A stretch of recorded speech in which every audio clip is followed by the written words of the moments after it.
esta deve ser uma pergunta e ela precisa de uma resposta. Por que Jesus ainda não veio? Por que Jesus aparentemente ele está demorando? Nós vamos abrir a palavra de Deus e vamos ver aqui um aspecto da vinda de Cristo. Apocalipse capítulo 14.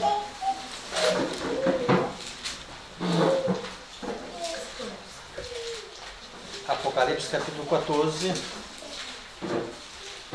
Aqui fala das 3 mensagens angélicas. No verso 14. Verso 14.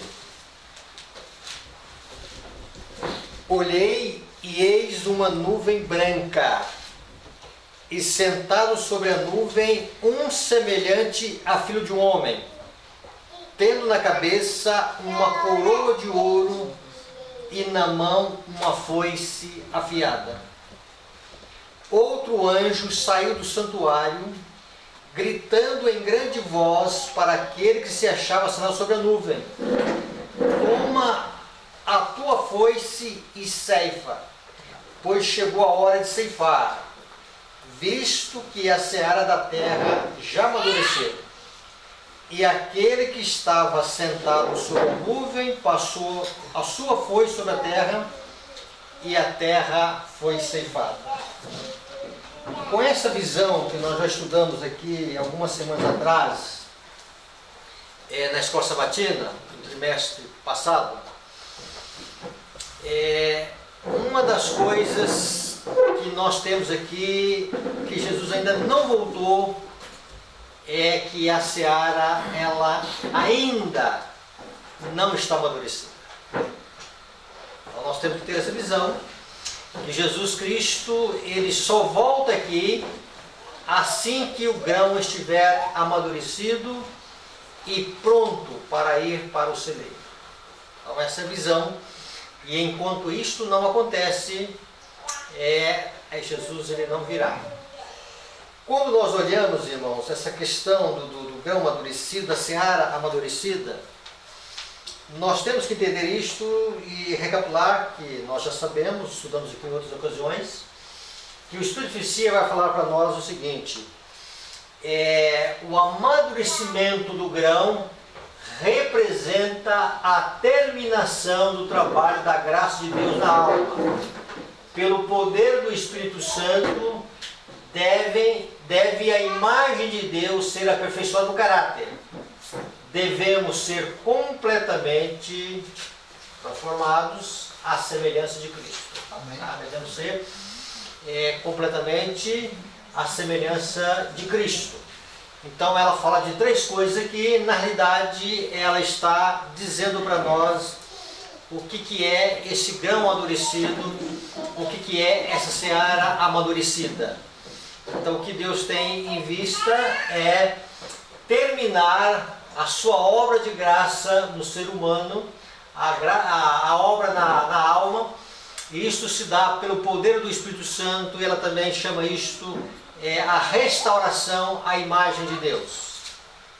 E em outro sentido também ela coloca numa outra linguagem, ser transformados completamente, devemos ser a semelhança de Cristo.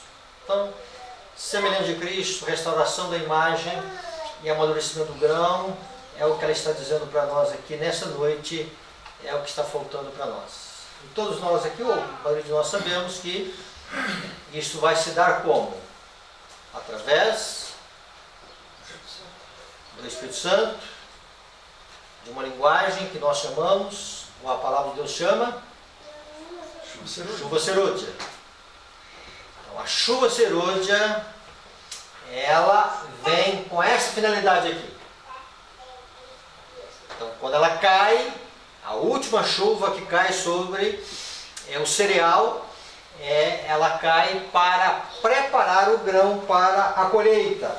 Nós não encontramos a chuva serôdia, mas nós encontramos lá em Marcos a sequência natural do mundo da agricultura. Então, Marcos, capítulo 4, nós encontramos essa sequência que é bem vista de uma forma muito simples no mundo natural, e assim como é no mundo natural, é também no mundo espiritual. Marcos, capítulo 4, e o verso 28. A terra por si mesmo frutifica, primeiro a erva, quer dizer, o broto, depois a espiga e por fim o grão cheio da espiga. E quando o fruto já está maduro, logo se lhe mete a foice, porque é chegada a ceifa. Então, o momento da colheita é quando a última chuva cai, e ela cai preparando o grão para ser levado para o celeiro. E se a primeira pergunta ela está inserida nesse contexto da chuva serôdia, e a segunda pergunta que nós precisamos fazer: por que a chuva serôdia ainda não caiu? E aqui nós temos uma série de fatores que nós precisamos estudar dia após dia para nós entendermos por que a chuva serôdia ainda não caiu. No entanto, nessa noite nós vamos estudar apenas um detalhe. Tá? Não vamos dizer que com esse detalhe é o suficiente, tá? Mas nós vamos concentrar aqui em apenas um detalhe, já que o assunto é por que a chuva serôdia ainda não caiu, leva assim realmente a vários assuntos, mas nós vamos concentrar aqui num assunto só nesta noite. Dentro desse assunto, nós encontramos uma ordenança de Deus, e essa ordenança está no livro de Zacarias, no capítulo 10 e no verso 1. Zacarias, ele coloca para nós a questão da chuva serôdia no contexto de um direcionamento divino.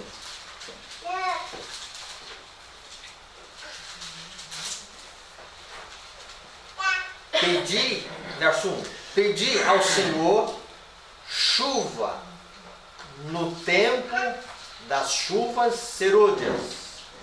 Ao Senhor que faz as nuvens de chuva, dá aos homens aguaceiro e a cada um erva no campo.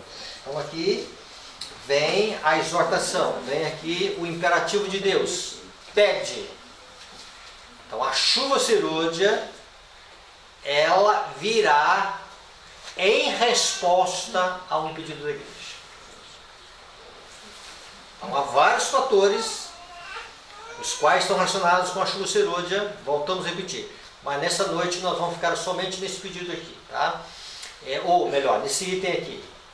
Pede ao Senhor chuva, e aqui existe a expressão tempo, a época, a estação da chuva serôdia. E quando se fala da chuva serôdia, nós temos que entender que no contexto de 1844 para cá, na mensagem do terceiro anjo, na última advertência que Deus dá ao mundo, portanto o tempo da chuva serôdia. Então, de 1844 para cá, já são 179 anos, e aí nós podemos dizer que já são 179 anos de estiagem. E até certo ponto nós acostumamos a viver sem essa chuva. Tá? Mas o que Deus mais fala nesses últimos dias, o que Deus mais quer falar com o seu povo nos últimos dias é da chuva serôdia. Às vezes nós damos uma escorregada e concentramos mais no decreto dominical. Mas o que Deus mais tem na sua agenda, o que Ele mais almeja é isso aqui. Mas pastor, e a pregação do Evangelho? A pregação do Evangelho vai ter o seu impulso, vamos ter assim, o seu apogeu, quando a chuva serôdia cai, e além dela realizar esta obra de aperfeiçoar a imagem de Deus no homem, ela também tem a missão de fortalecer a mensagem do terceiro anjo para que esta seja soada no alto amor. Então, Deus está dizendo para nós nessa noite aqui que o maior interesse dele, o que ele mais tem na sua agenda de interessante para nós, para o momento final agora da história desse mundo, é a chuva serôdia. E vem a ordenança aqui, né? Pede ao Senhor tempo da chuva serôdia. E nós queremos aqui fazer uma reflexão numa das parábolas que Jesus mencionou sobre a questão da oração. Então abra aí a palavra de Deus no Evangelho de Lucas, no capítulo 11. E aí nós vamos ler essa parábola agora. Ela é uma parábola que ela tem um sentido para todas as épocas, mas nós vamos ver e vamos olhar essa parábola na ótica da chuva serôdia, na visão da chuva serôdia. Então, Lucas, capítulo 11, e a partir do verso 5. Disse-lhes ainda Jesus: qual dentre vós, tendo um amigo, e este for procurá-lo à meia-noite e lhe disser: amigo, empresta-me 3 pães, pois meu amigo, chegando de viagem, procurou-me, e eu nada tenho que lhe oferecer. Então vamos lá, vamos mentalizar isso aqui, vamos memorizar isso aqui. Um amigo que chega pedindo para que o amigo possa providenciar para ele ali um tipo de alimento. E aí ele vai a um outro amigo, e ao buscar esse outro amigo, ele vai dizer: meu amigo, eu preciso da sua ajuda. Chegou lá em casa um amigo, e ele está precisando se alimentar, e eu preciso de 3 pães. Interessante aqui que é o tempo que este amigo vai procurar o outro amigo. Que horas da noite? Meia-noite. Tá? Nada na palavra de Deus está por acaso. Nada na palavra de Deus tem, vamos dizer assim, não tem um sentido, e um sentido bem abrangente. Então, a questão aqui é meia-noite. Quando se fala dessa questão de meia-noite, esse homem vai então em busca do seu outro amigo para buscar o alimento. E aí vejam bem, e é interessante que ele vai buscar o quê? 3 pães. Então nós vamos memorizar aqui algumas coisas da parábola. Meia-noite, o amigo, e vamos também ter esse conceito aqui sobre os 3 pães. Quando nós encontramos isso, irmãos, e o outro lhe responda lá de dentro dizendo: não me importunes, a porta já está fechada, e os meus amigos comigo, os meus filhos comigo também já estão deitados. Tá? Então ele vai em busca do seu amigo, bate lá e diz: meu amigo, eu preciso da sua ajuda. Chegou alguém lá em casa meia-noite e eu vim aqui buscar 3 pães, me empresta 3 pães. E o seu amigo lá de dentro responde: olha, não posso te atender. Os meus filhos já estão deitados, já é tarde da noite, vamos assim dizer. Não me importunes. Não posso levantar para tus dar. Digo-vos que, se não se levantar para dar-los por ser seu amigo, todavia o fará por causa da importunação, e lhe será dado tudo o que tiver necessidade. Vamos aqui abranger já a parábola. Imagino que a maioria de vocês já estudaram bastante essa parábola. Essa questão da meia-noite. Vamos primeiro analisar essa questão da meia-noite. Aqui é o Evangelho de Lucas, Jesus contando a parábola e ele mencionando aqui a questão da meia-noite. A meia-noite também aparece na parábola de onde? Das virgens. Então, nas 10 virgens aparece o termo meia-noite, a hora mais escura da noite, que não é hora de casamento, e as virgens elas acordam com um grito ali, aí vem o noivo. Quando nós encontramos aqui na parábola de Lucas, também aqui é o termo meia-noite. Como que o Espírito Vicia define para nós essa questão da meia-noite? Ela fala o seguinte: a grande apostasia se desenvolverá em trevas tão densas como as da meia-noite, impenetráveis como a intensa escuridão. Quando ela fala de a grande apostasia, ela não está falando da apostasia interna da igreja, na igreja adventista. Ela está falando da apostasia do mundo protestante.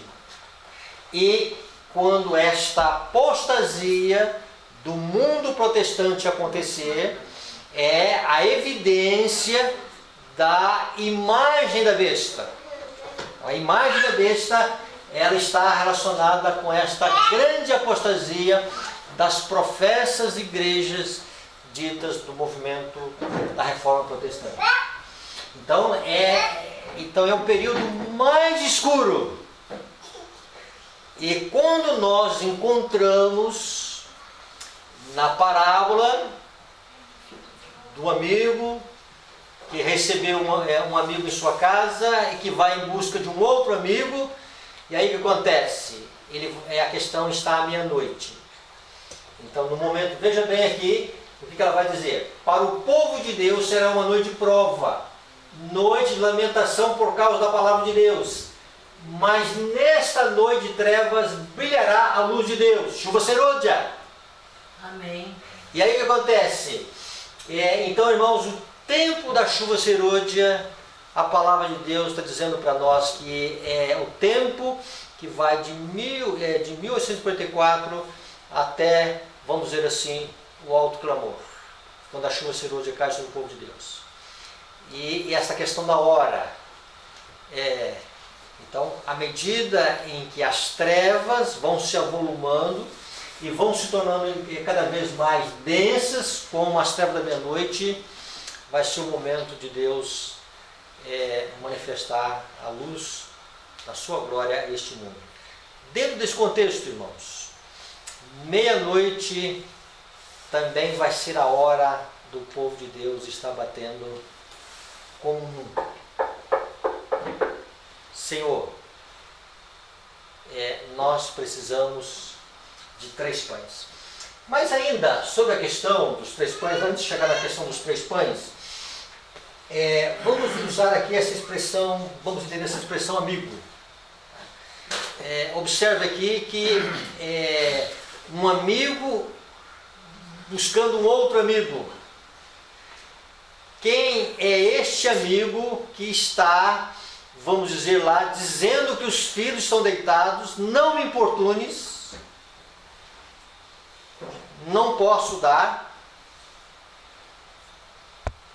E a palavra diz que se ele não der, porque o outro é o seu amigo, ele vai dar por importunação. Quem é esse amigo? Esse amigo é Deus. Tá? E aí acontece, e a irmã White fala que é uma parábola que está apresentando o caráter de Deus por contraste. E Deus ele quer ser importunado. Outra questão aqui, a questão de amigo. Abre aí em João capítulo 15 e o verso 14. Nós encontramos o que em João capítulo 15 e o verso 14.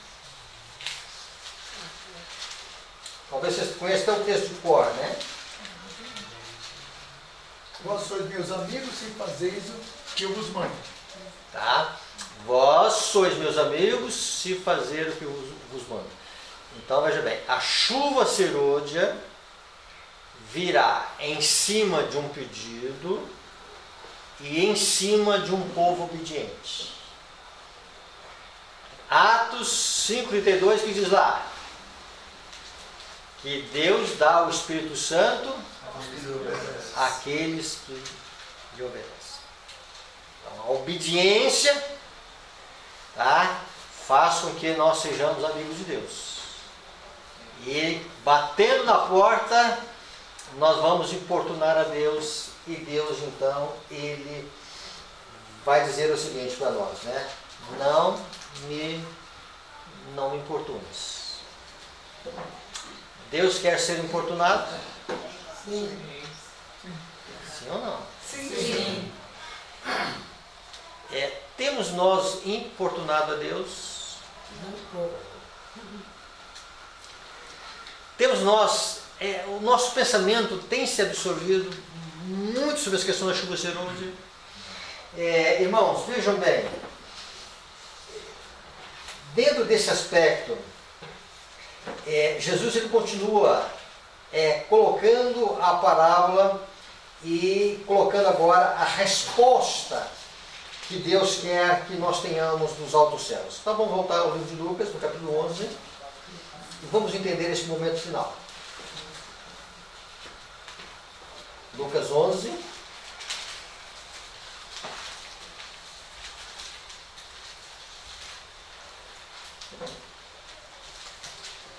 E aí vamos recapitular aqui o verso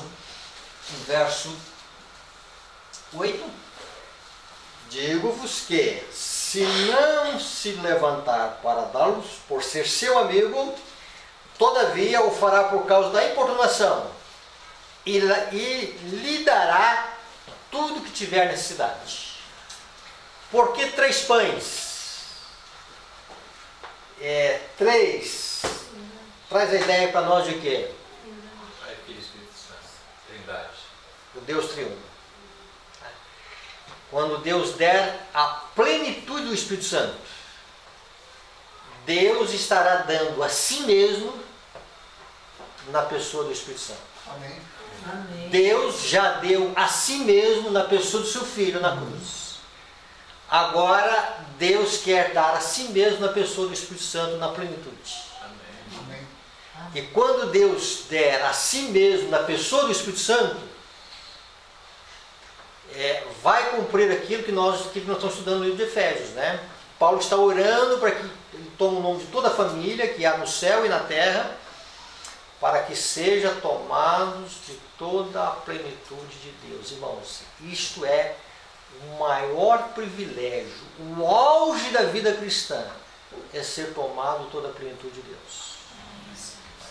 Este evento, ele é tão significativo como o evento da vinda de Cristo. E aí o que acontece? Então, quando a chuva serôdia, quando nós somos tomados de toda a plenitude de Deus, né, significa o quê? Que o sentido dos 3 pães estão na nossa vida. Né? Esse número 3, ele dá a ideia de unidade, ele dá a ideia de plenitude, ele dá a ideia de um evento marcante. Por exemplo, Jesus ficou 3 dias, Jonas ficou 3 dias. Então, o número 3 ele tem muito sentido na palavra de Deus. Então, quando nós encontramos que quando esses 3 pães na pessoa do Espírito Santo, nós vamos estar recebendo Deus em nossa alma. O Deus triuno fará morada em nós mediante a presença do Espírito Santo. Amém. É o que Deus mais sonha, irmãos, né? É o que Adão e Eva perderam com a entrada do pecado. Perderam, vamos dizer o seguinte, né? A presença, a plenitude do Espírito Santo dominando o coração, tanto de Adão e como Eva. E essa promessa, ela está reservada para nós. E a parte final diz o seguinte, no verso 9: por isso vos digo, pedi e dar-se-vos-á, buscai e achareis, batei e abrir-se-vos-á. Tá? Pois todo o que pede, recebe. Recebe o quê? 3 pães. Espírito Santo. Jesus e Deus. Trindade. E aí as três pessoas se fazem presente em nossa vida. Deus se faz presente em nossa vida através da terceira pessoa da divindade. Então vejam bem, todo que recebe para quê? Para dar para os outros. Tá?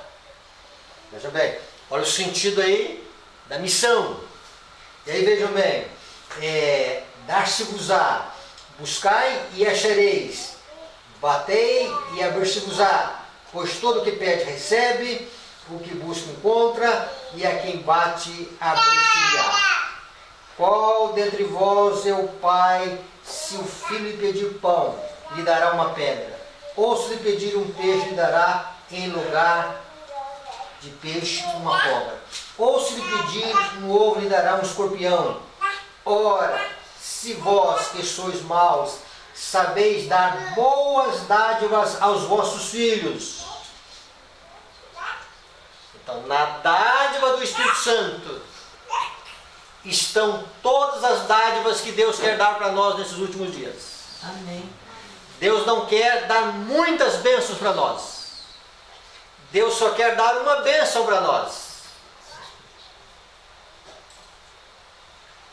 E nessa bênção, na esteira dela, vem um pacote de bênçãos.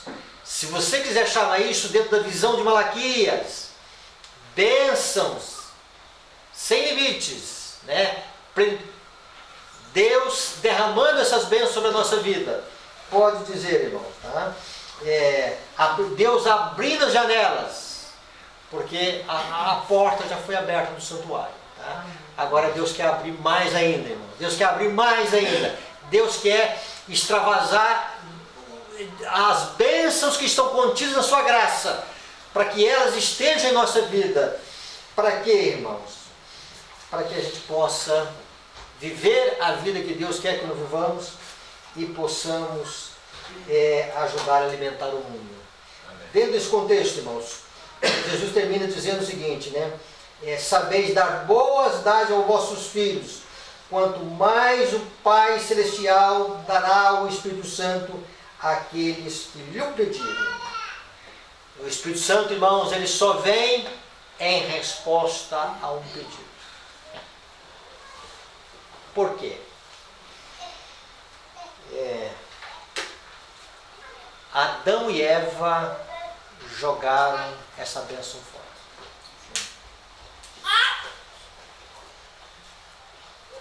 E aí, nós não podemos receber essa bênção e, vamos dizer assim, e desperdiçar a bênção.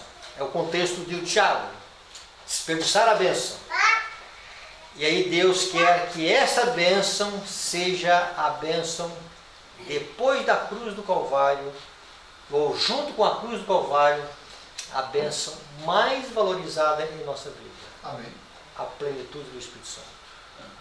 Sem o Espírito Santo, irmãos, não tem vida cristã.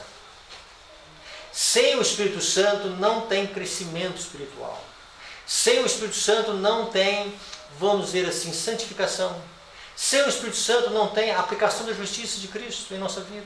Sem o Espírito Santo, irmãos, não tem restauração à imagem de Deus. A pessoa do Espírito Santo é o responsável por essa missão aqui na Terra.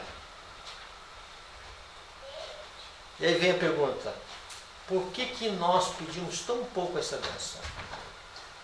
Por que nós falamos tão pouco sobre a pessoa do Espírito Santo?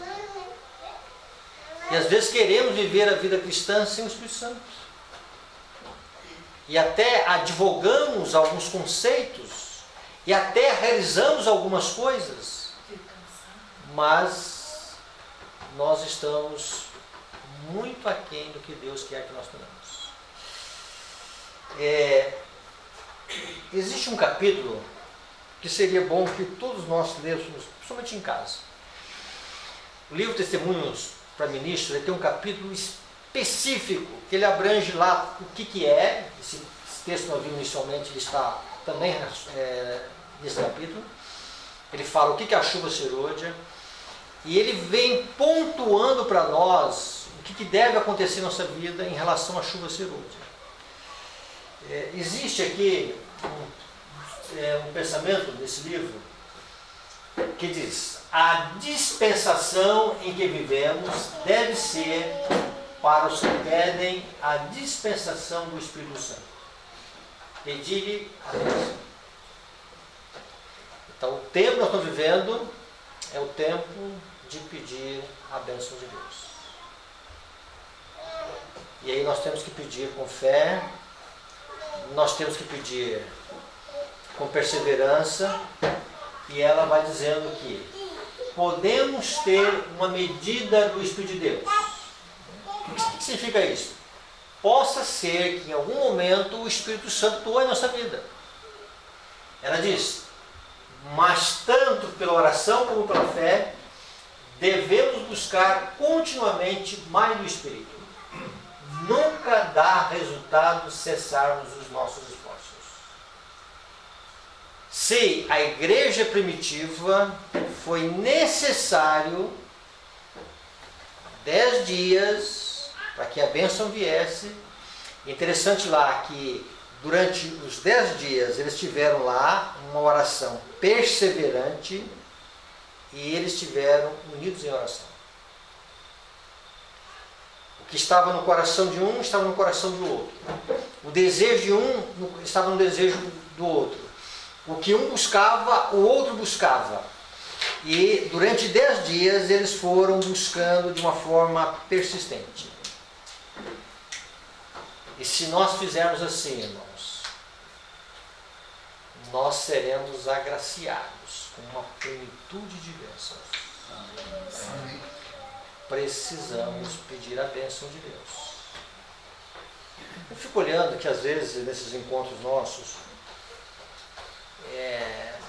tem um lado de conhecimento, é bom conhecer, né?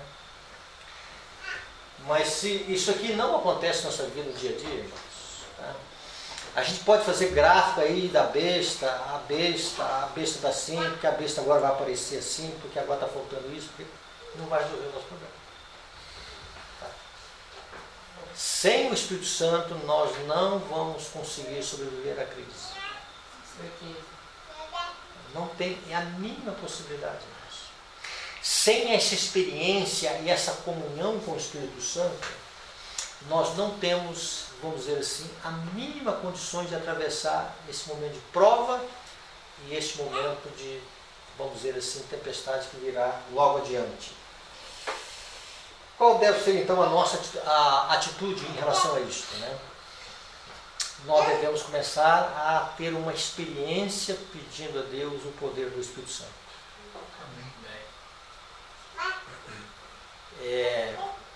Qual a nossa maior dificuldade com o Espírito Santo?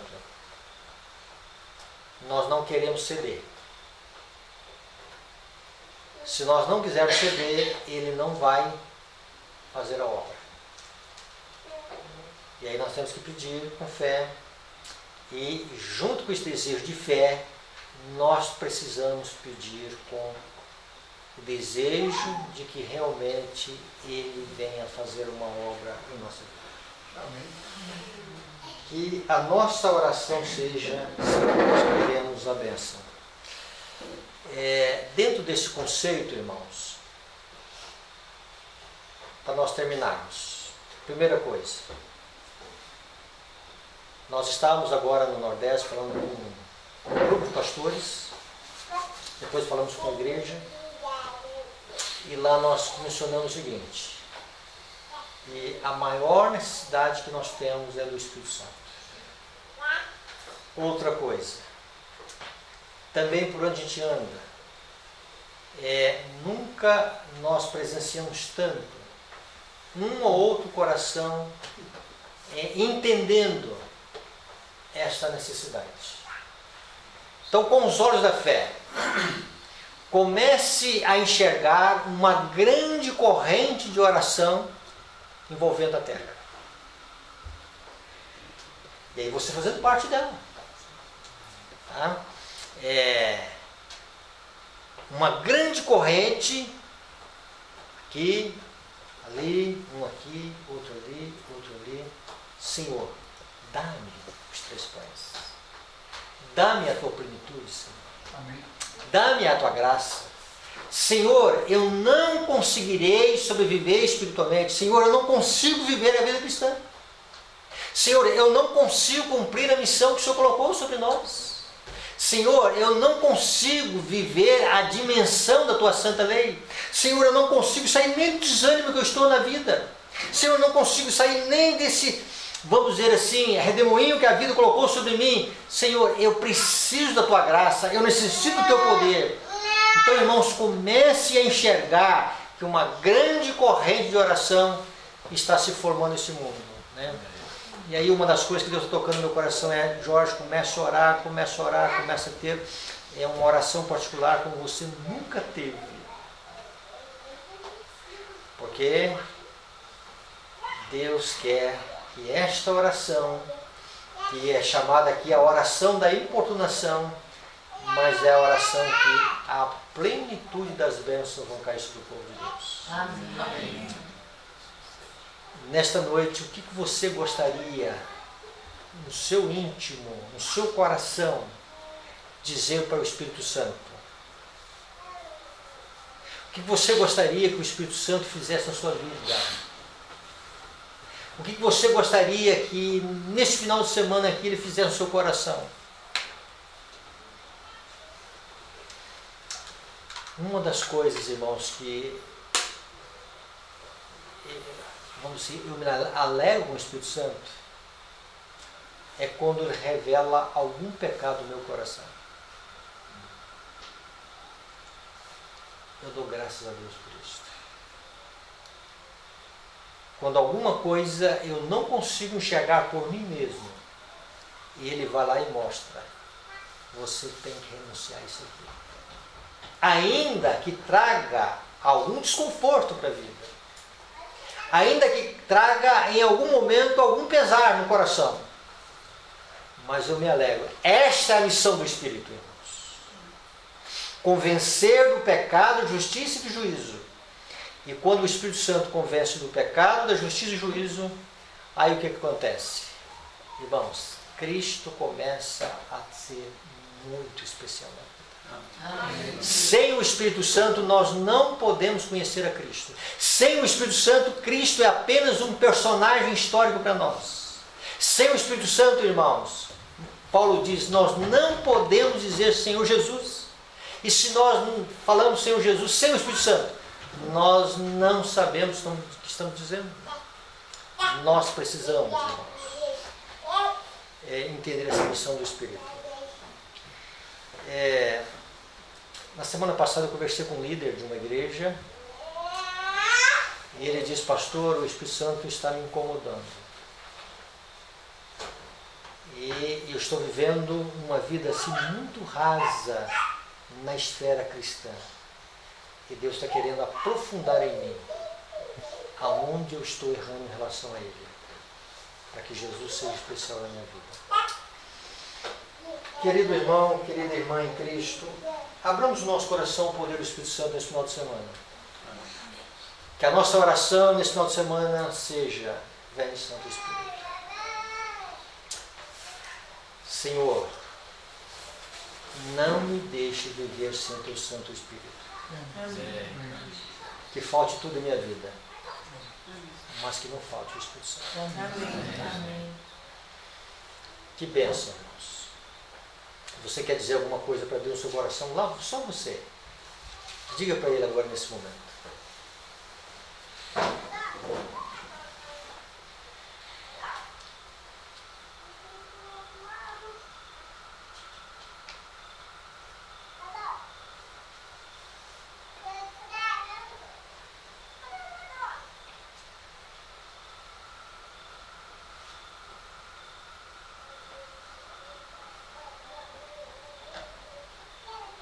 Oh Pai, Deus de amor,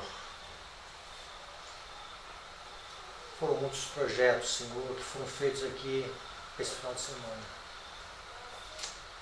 Mas se o Espírito Santo não falar no nosso coração, Senhor, será somente conhecimento, Senhor. Será, Senhor, somente coisas, Senhor, mas que não trazem vida para nós. Pai, nós queremos que o Santo do Espírito ele seja agraciado em nosso coração. Amém. Pai, tem coisas que nós não conseguimos enxergar em nós mesmos. Tem coisas que nós não conseguimos, Senhor, fazer na vida cristã, Senhor. Ainda do mais, Senhor, nós temos uma missão pela frente, Senhor, de evangelizar esse mundo, Senhor. Pai, que essa promessa, Senhor, desta restauração da imagem, do cumprimento da missão, Senhor, da plenitude do Teu Santo Espírito, Senhor, para a seara ficar amadurecida, Senhor. Pai, esteja com a Tua igreja, Senhor. Dá-nos o Teu Santo Espírito, Senhor. Dá-nos, Senhor. Dá-nos, Senhor. Dá-nos, Senhor. Eis a maior necessidade que nós temos, Senhor. A maior carência que nós temos, Senhor. Pai, precisamos do Teu Espírito, Senhor. Precisamos submeter a Ele, Senhor. Ele tem que ser aquele que nos guia, Senhor. Guia-nos, Senhor. Ajude para que nós sejamos crianças em Tuas mãos, Senhor. Coordene a nossa vida, Senhor. Pai, ajude-nos para que nós possamos ajudar a outros, Senhor. Abençoe a Tua igreja, Senhor. Cada filho e filha neste vasto mundo, Senhor. Em Cristo Jesus. Alguma coisinha, irmãos?